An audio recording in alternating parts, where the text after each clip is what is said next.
welcome back to the WHHI Daily News. Solicitor Duffie Stone is with us once again for his monthly visit.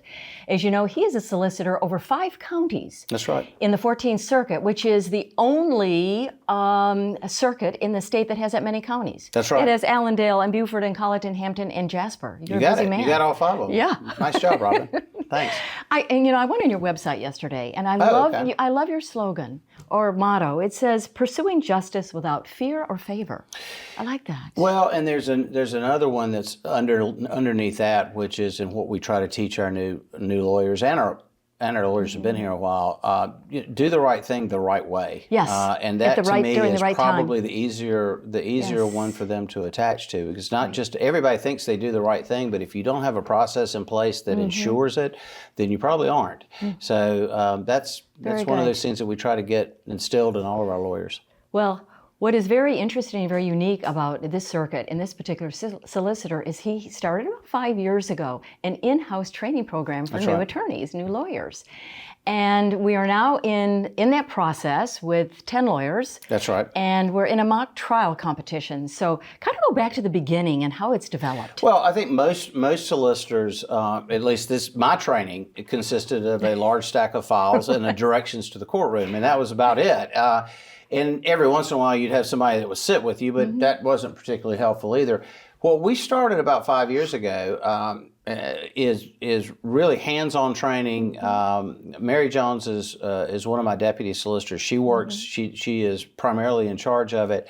But I spend a lot of time in there as well, as does my chief deputy, Sean Thornton. And so we spend a lot of time with these lawyers, teaching them individual skills, how to deal with evidentiary issues and things like that. And we usually spend about 2.5 months doing this, and we're in the second phase of it now, which is the mock trial competition. Right. So the mock trial competition is quite extensive, and you involve a real jury, and they have a case, and yes. I mean it's very comprehensive. They are trying the Scott Peterson case. We went and we've been able to get so many materials online now, so it wasn't very difficult to do. But they're trying that case. The jurors come from the Hilton Head, Sun City area primarily, and they will have 6 individual jurors watching them and grading them.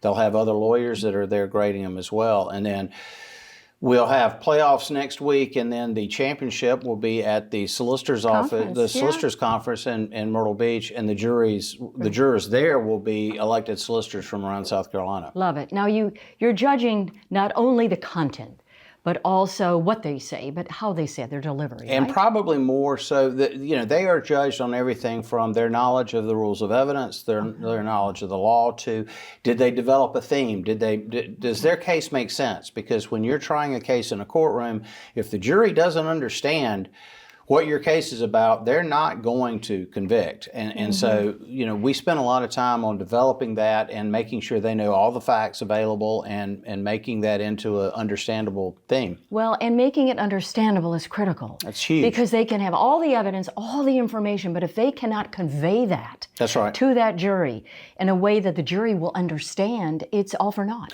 And it's an art form. It is. And some of these guys are really impressive. They've worked very hard. They're doing a really good job. But at the end of the day, there are 3 things that come out of this. First of all, the teams that win get trophies, and that of course gives them bragging rights where they can walk around the office for the next couple of years showing their trophies. I get the opportunity to see these lawyers in action. And it's very difficult with 5 counties, cases going on at the same time. I can't see them all. And so this opportunity, I get to see them all doing the same case.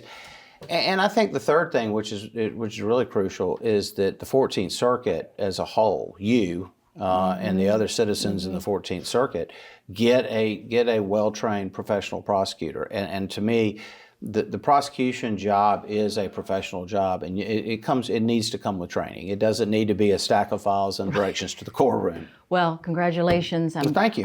I, as a citizen, we as a TV station are very proud of the work you are doing for our county. Well, thank you for letting me do it. And the other 4 counties. Thank you for letting me do it. Solicitor Duffie Stone, appreciate you being with us today, and we'll be right back with more news after this. Don't go away.